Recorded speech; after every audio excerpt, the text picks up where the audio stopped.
परंतु त्यांच्या जवळचे सहकारी ज्या पद्धतीनं या सगळ्या घटनेमध्ये गुंतलेले त्या पद्धतीनं धनंजय मुंडेच्या मंत्रिपदाच्या किंवा सत्तेच्या पदामुळेच या सगळ्या गोष्टी वाढलेल्या आहे की 55,000 हेक्टर जमीन बाधित झालेली आहे अवकाळी पावसाने आणि याच्यावर 1 रुपया सुद्धा मदत सरकारने जाहीर केली आणि फक्त मराठवाड्यातच नव्हे तर हे महाराष्ट्रात घडलेलं आहे। विकासाच्या नावाखाली मला असं वाटतं गुत्तेदारांचं साम्राज्य हे सरकार उभा करू पाहत आहे। राजकीय आश्रयानंच या सगळ्या गोष्टी झालेल्या आहे होतात आहे। मग तो शिवराज लुटे असेल दिवटे असेल नाही तर तिकडचा तो खोक्या असेल कुठला तो काहीही झालेलं नाही। दादा जाऊन तिथे काही करू शकलेले नाही बीडमध्ये। हे बा धनंजय मुंडे तर मंत्रिमंडळात येऊच शकत नाही कारण ज्या पद्धतीनं घटना घडलेल्या आहेत त्याच्यात धनंजय मुंडे असतील नसतील मला माहिती नाही, परंतु त्यांच्या जवळचे सहकारी ज्या पद्धतीनं या सगळ्या घटनेमध्ये गुंतलेले त्या पद्धतीनं धनंजय मुंडेच्या मंत्रिपदाच्या किंवा सत्तेच्या पदामुळेच या सगळ्या गोष्टी वाढलेल्या आहे आणि त्यामुळे मला असं वाटत नाही की धनंजय मुंडे मंत्रिमंडळात परतू शकले असते। अवकाळी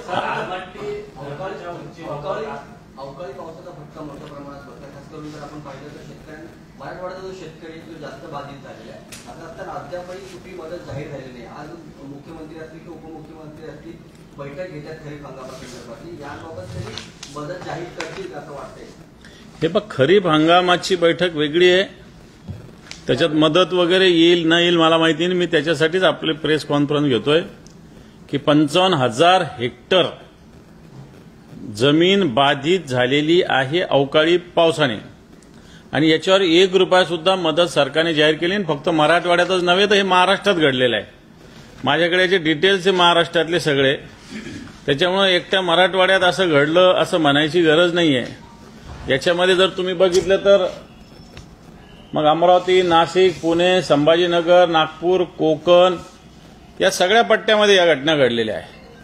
फक्त नागपूर विभागामध्ये, पुणे विभागामध्ये, नाशिक विभागामध्ये, अमरावती विभागामध्ये या सगळ्या ठिकाणी हजारो हेक्टर जमिनीवर नुकसान झालेलं आहे। सरकार कुंभकर्णाचं सोंग करून झोपलेलं आहे। या शेतकऱ्यांना मदतीची त्वरित आवश्यकता आहे। सर, आलमट्टी धरणाच्या उंचीबाबत आज मंत्रालयात बैठक बोलवण्यात आली, मात्र या घटनाला उंचीला ज्यांनी विरोध केला त्या विरोधकांना त्या बैठकीला बोलवण्यात आलं नाही। सतेज पाटलांना देखील निमंत्रण नाही। हे बघ सरकार या सगळ्या याच्यात कुठंच कोणाला विश्वासात घेऊन सगळ्या गोष्टी करतं असं कुठंच होत नाहीये। खरं तर बऱ्याच वेळेस वेगवेगळे विरोधी पक्ष किंवा वेगवेगळे लोकप्रतिनिधी वेगवेगळ्या संघटना वेगवेगळ्या विषयावर आवाज उठवत असतात।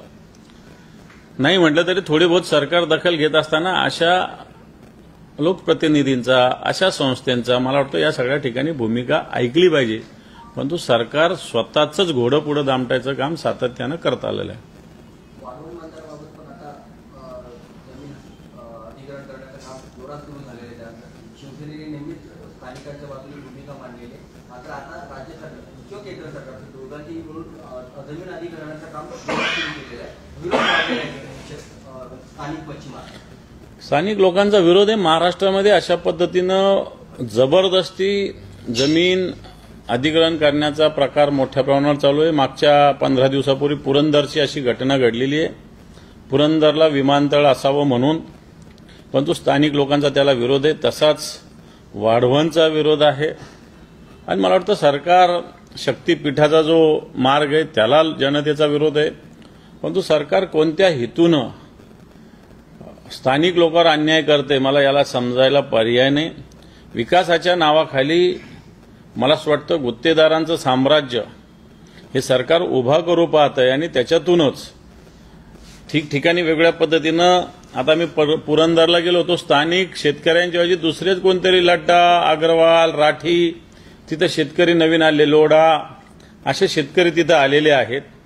याचाच अर्थ शेतकऱ्यांच्या जमिनी स्वस्तात खरेदी करायच्या, सरकारला भूसंपादन करायला लावायचं, आडेमाप पैसा सरकारकडून हडपायचा, अशा प्रकारचं एक सिंडिकेट या राज्यामध्ये चालू आहे। सुरुवातीला संतोष देशमुख प्रकरणात आणि आता शिवराज लुटे प्रकरण राजकीय आश्रय पाहायला मिळतोय का? आहेच, राजकीय आश्रयानंच या सगळ्या गोष्टी झालेल्या आहे होतात आहे। मग तो शिवराज लुटे असेल दिवटे असेल नाही तर तिकडचा तो खोक्या असेल कुठला तो हे सगळे राजकीय आश्रयाने झालेल्या घटना आहेत। त्यानंतर परिस्थिती दुरुस्त होईल किंवा सुधारेल किंवा कायदा दुरुस्त परिस्थिती मेंटेन होईल असं वाटतं? काहीही झालेलं नाही. दादा जाऊन तिथं काही करू शकलेले नाही बीडमध्ये.